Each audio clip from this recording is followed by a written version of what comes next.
All right, Joe, we are entering the Diamond League final. How are we feeling going into that? I feel pretty good. I'm finally getting to a good form at the end of the year here. The body's starting to click.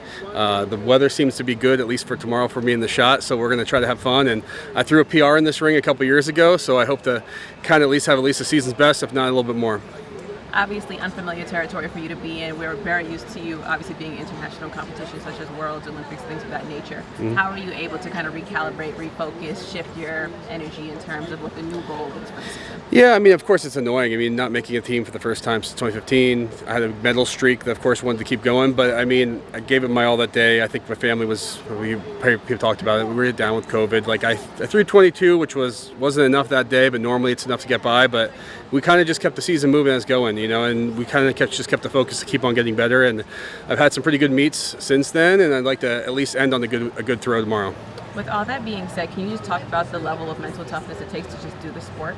Yeah, I think, you're only as good as your last meet. And so especially when you have a meet that's like not the best, it hurts and stings. And you kind of like through that adversity, you kind of have to make a decision. Like, are you going to just wallow in that? Or are you going to just like slap yourself in the face and say, hey, like I'm not that bad. I've had a bad day. So I think, I've had a lot of bad days in the sport. And because of that, you can kind of learn to keep it moving and try to find something good to come. And I think tomorrow I'm in pretty good shape, so I'd love to kind of be back here and taking home a trophy on the plane ride back.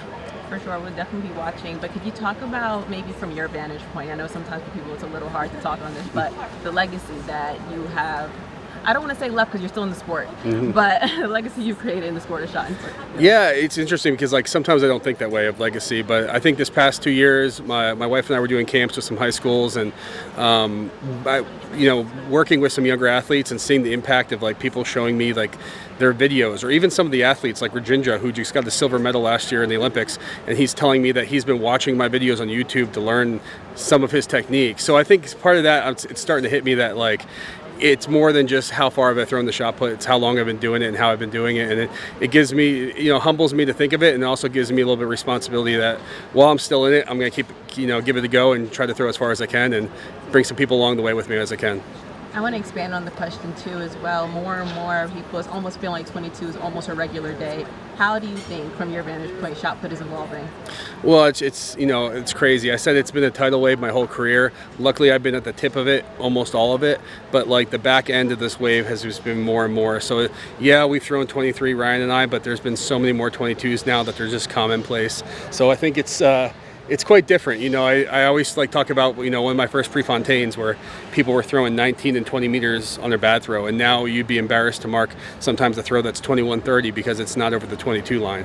So I think the depth is just getting better and better, and I think because of that, it's certainly not making it easier for me to keep competing, but it's also making the sport more exciting because anybody can find something and put it together when they need to. How do you kind of accept that challenge, especially as, again, I don't want to say because you're not done, but if we're entering the tail end of your career? Yeah, I think it's a challenge of just, deciding if you still think you can do it. And I still think, like, I think I can throw a PR tomorrow. And I'm not trying to be cocky or lie about that or say something that, like, might not happen. But, like, I think the second that goes away, then you have your decisions made that you might be done with your career, and it's that. But I think, we see some things in training. We see some things in what we're doing in practice that, it's not done yet. And you have to kind of keep your mind focused on wondering of what's next and stay in it while you're in it. Amazing. Best of luck tomorrow, Joe. Yeah, thank you. Appreciate it.